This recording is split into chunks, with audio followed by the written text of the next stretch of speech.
প্রত্যয় যোগ করেই হচ্ছে গীতা। গীতির সঙ্গে গানের সঙ্গে প্রত্যয় যোগ করে আমাদের গীতা হলো গীতা। আমরা মাও ভাবতে পারি, তাই না?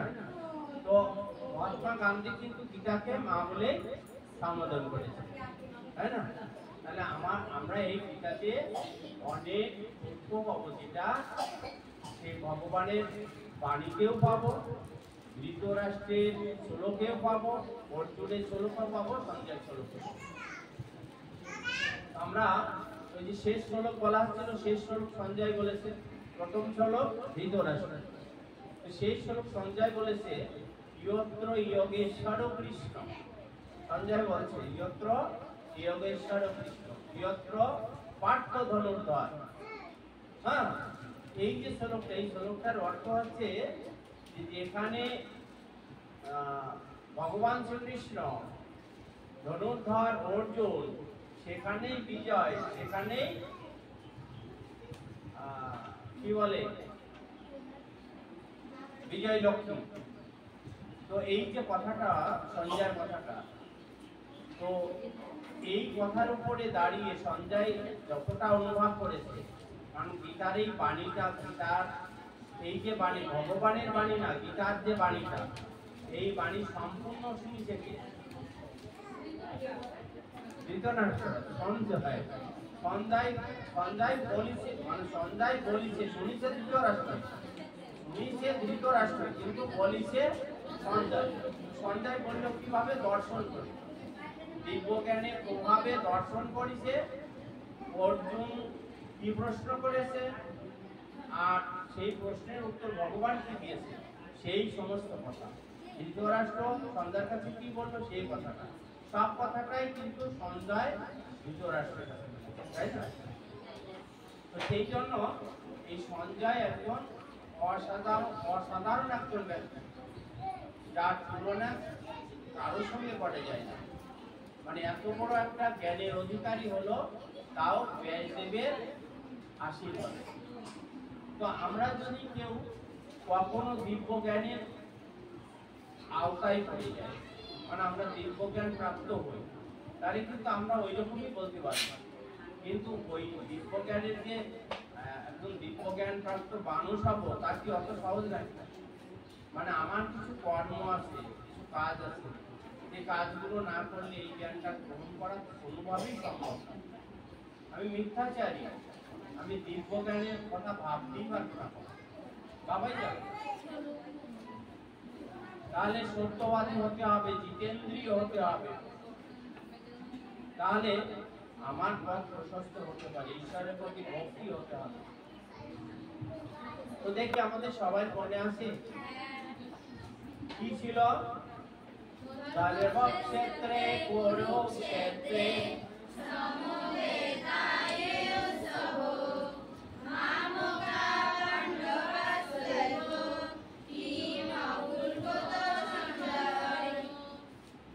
এটি ছিল আমাদের প্রথম শ্লোক। কার এই শ্লোকটা? ধৃতরাষ্ট্রের শ্লোক। ধৃতরাষ্ট্র উপাসক, উপাসক মানে বলা। কে বলেছে? ধৃতরাষ্ট্র। কি বলল?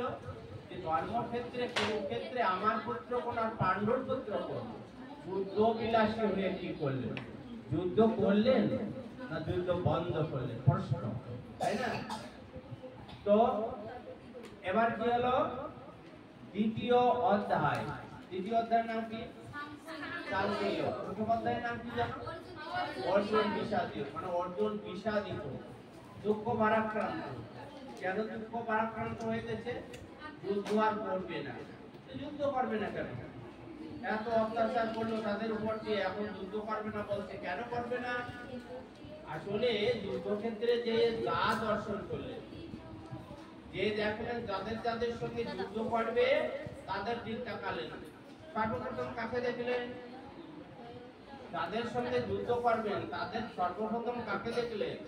মানে প্রথমেই দাঁড়ায় রয়েছে তীর ধনুক নিয়ে। কে সে? বিশ্বদেব। বিশ্বদেব দাঁড়ায় রয়েছে। বিশ্বদেব কে? অর্জুনের দাদু, আপন দাদু। কিন্তু সেই দাদু দাঁড়িয়ে আছে কি করতে হবে? যুদ্ধ নীতি কি? যুদ্ধ করো, পরাজিত করো, নাই মেরে দাও, তারপরে তুমি জয়ী হবে। তাহলে কি হবে? বসবে তো সিংহাসনে, তাহলে পরাজিত করতে হবে কাকে? বিশ্বদেবকে।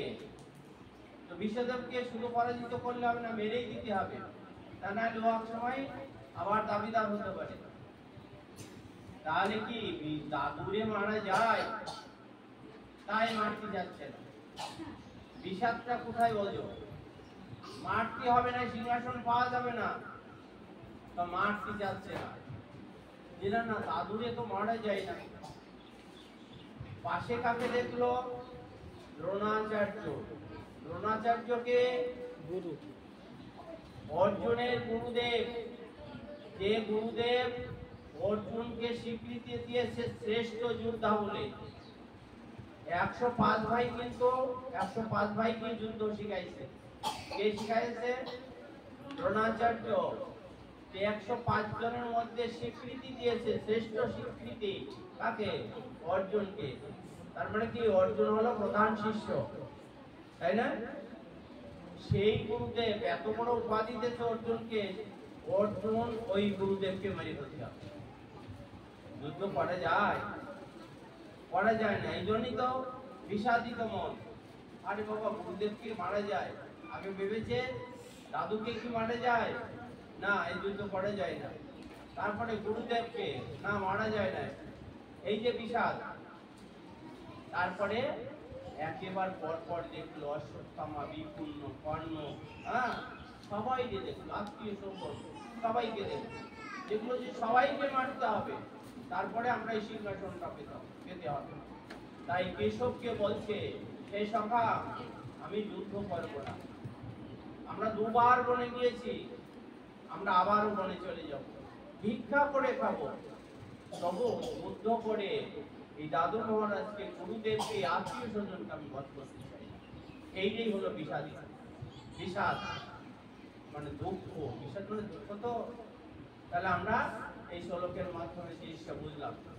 এবার সর্বোপরি আমরা সাংখ্য যোগে চলে যাই। সাংখ্য যোগে কয় নম্বর শ্লোক? 3 নম্বর শ্লোক। 3 নম্বর শ্লোকটা কি ছিল? ক্লৈব্যমস্ম গমো পার্থ নয়ে তৈ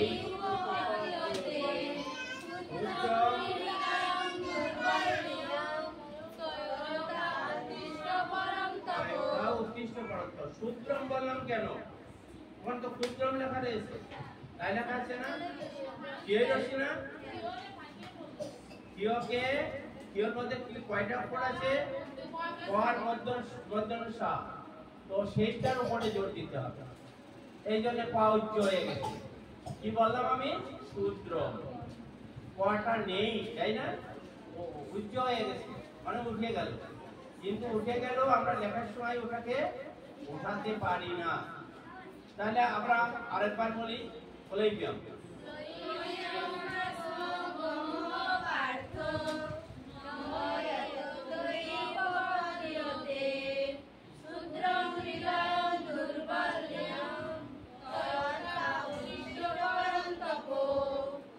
এটা কে বলছেন এই শ্লোকটা? শ্রী ভগবান। কি বললেন? অর্থ কি বলছেন?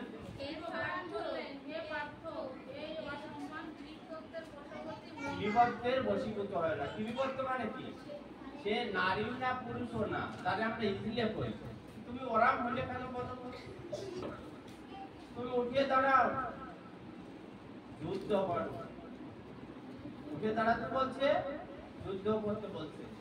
যুদ্ধ করতে হবে কাদের সঙ্গে? ওই যে দাদু মহারাজ, দ্রোণাচার্য, গুরুদেব, আরো আত্মীয় স্বজনের সঙ্গে যুদ্ধ করতে হবে। তুমি বসে বললে হবে না, তোমাকে যুদ্ধ করতে হবে। তারপরে কি আমাদের পরের শ্লোকটা কত নাম্বার? আর এটা কত নাম্বার ছিল? 3 নাম্বার। একদম 7 নম্বর শ্লোক কি?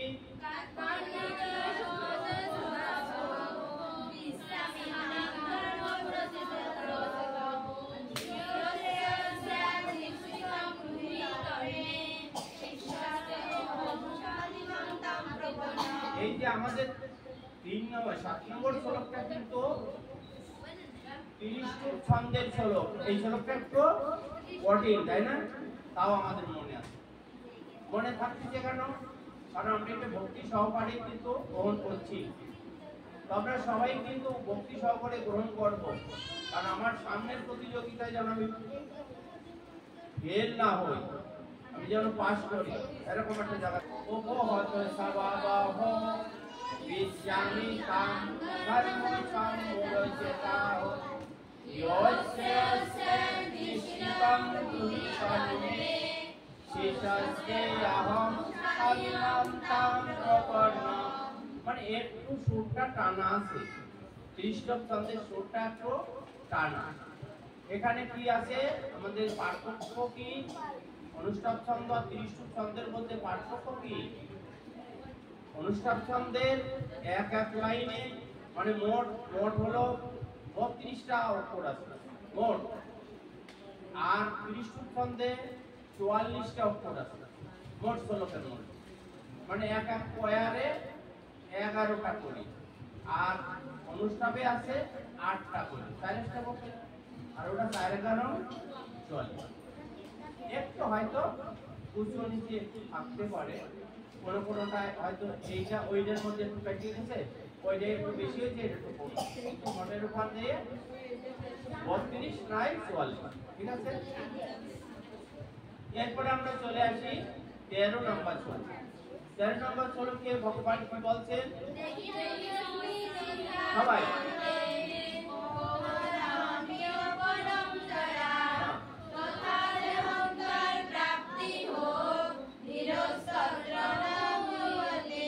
একদম, এটা তো এটা ভুলার কথাও না তাই না?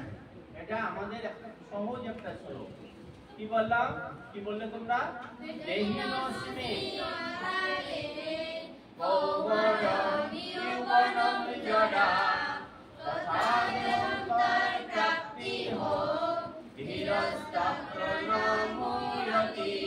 আমরা যে সুরটাও দেব সেই সুরটা জানো কোন জায়গায় একটু গ্যাপ না পড়ে যায়, সুরটা দারুণ হতে হবে তাই না? কারণ গান তো সবাই গায়, তো একই গান একই পদে গায়, তো সবার গান কি ভালো শোনা যায়? যার সুরটা ভালো আছে সে মনটা কেড়ে নেয় সবারই মনে, তাই না? আমাদের সেই সুরটা আনতে হবে যে সুরটা সবার মনে দাগা কাটে, তাই না? যাই হোক, 13 নম্বর শ্লোকে চলে গেল। 13 নম্বর শ্লোকের পরে আমরা কত নম্বর শ্লোকে? 22। 22 নম্বর শ্লোকটা কি?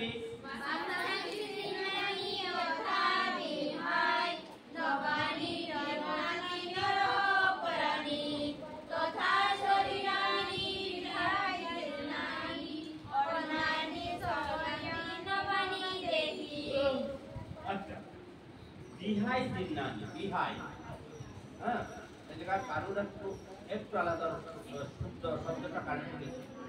বিহাই তারপরে জিন্নানি, অন্যানি সবিয়াতি নবানি।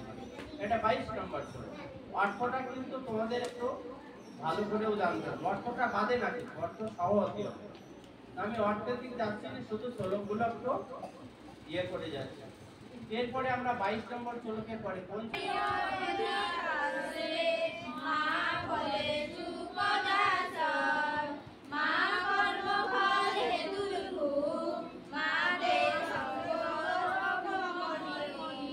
এই জায়গাটা কারো যেন একটু স্লিপ হলো বলে মনে হয়, তাই না? একটু স্লিপ হলো কারো,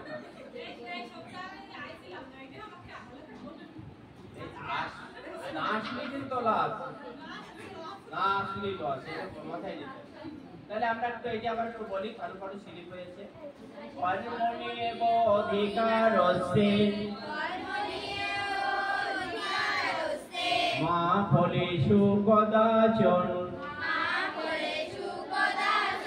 মা কর্মফল হেতুর ভো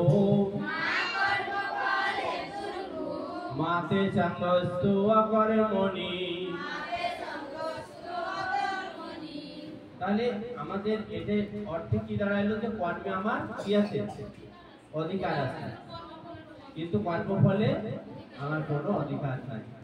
তাহলে আমার আরেকবার বলবো, কর্মণি এব অধিকারস্তে মা ফলেষু কদাচন মা কর্মফল হেতুরে ভো মাতে সঙ্গস্তু অকর্মণি। একদম ঠিক আছে। কর্মযোগ তার মানে কি আমাদের কর্ম করা লাগবে, কারণ আমার দ্বিতীয় অধ্যায় সে 47 নম্বর শ্লোকে কিন্তু তার ইঙ্গিত দিয়ে দিয়েছে যে তুমি কিন্তু কর্ম করেই যাবা ফলের আশা করবা না। কিন্তু এবার কর্মযোগে আমি প্রবেশ করছি, প্রবেশ করে কি বলছে আমরা এবার 13 নম্বর শ্লোকটা শিখবো। 13 নম্বর শ্লোক কে বলেছে? যে ভগবান বলেছে। তো কি আছে? যোগ্য শিষ্ট, তাই না? কি আমরা পারবো? সবাই বলো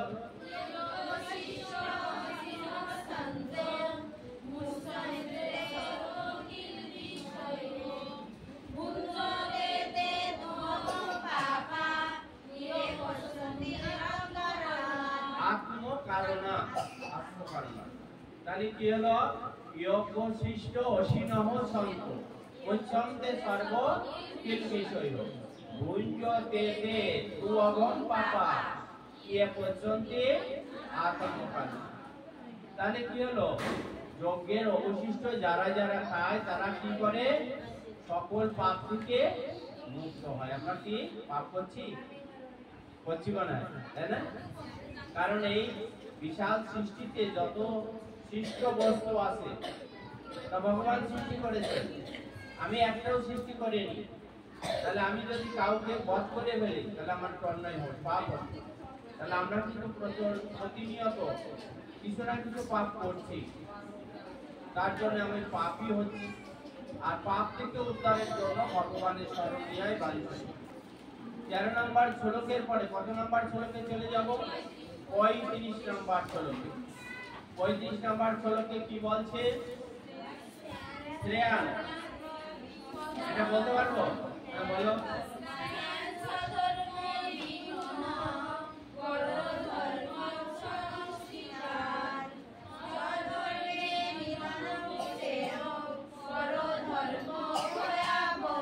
এটা একদম সঠিক কথা।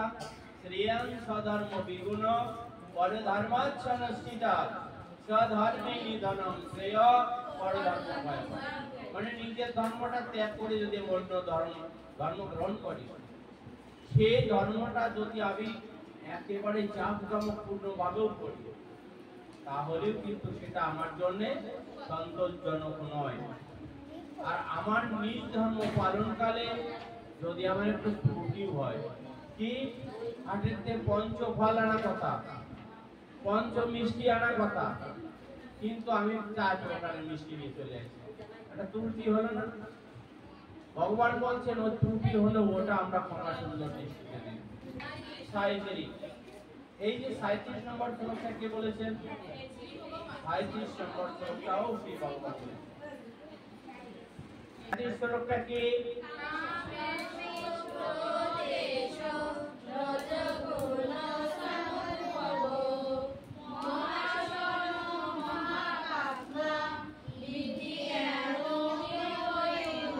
এই শ্লোকটা তোমরা যে বললে, এই শ্লোকের মধ্যে কিন্তু একটু আন হয়নি, একদম দারুণ ভাবে পাঠ পেয়ে গেছে, খুব ভালো লেগেছে। এই যে এইরকম হতে হবে, সবটাই বাঁধবে কানে, তাই না? এটা ভালো লাগবে একদম। তাহলে কি হলো? কাম ক্রোধ রজগুঞ্জ উদ্ভব। এটা কিন্তু আমাদের শত্রু বলে জানবে, শত্রু ভাবতে হবে, শত্রু না ভাবলে হবে না, কারণ ওটা আমাকে বিবাদে বেঁধে দেবে। কারণ ক্রোধ, এই যে ক্রোধ, কালকে ক্লাসে কিছু বেলায় বলছে বেরোলে একটা হয়ে গেছে, শুয়ে পড়েছে, শোয়াই বেঁধছে, কিছু শোয়াই লোক তো ক্রোধ করে না। হ্যাঁ, হরে কৃষ্ণ কৃষ্ণ কৃষ্ণ কৃষ্ণ হরে হরে হরে রাম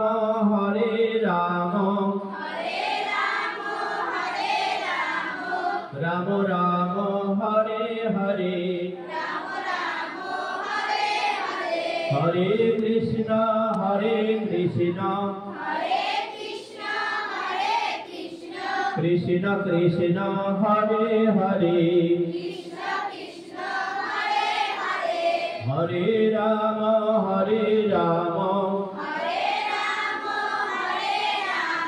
राम राम हरे हरे हरे कृष्ण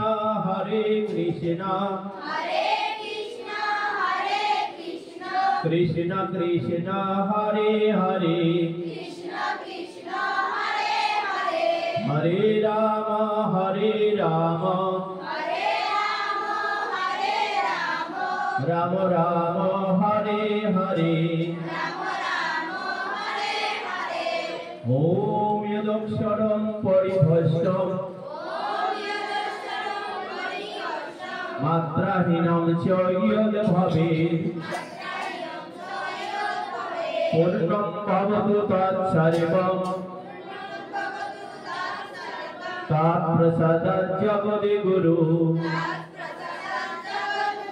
ओम सर्वेषां मंगलं भूयात् सर्वे सन्तु निरामयाः सर्वे भद्राणि पश्यन्तु मा कश्चित् दुःखभाग् भवेत् ओम शान्ति ओम शान्ति ओम शान्ति श्री गुरु ब्रह्मानंद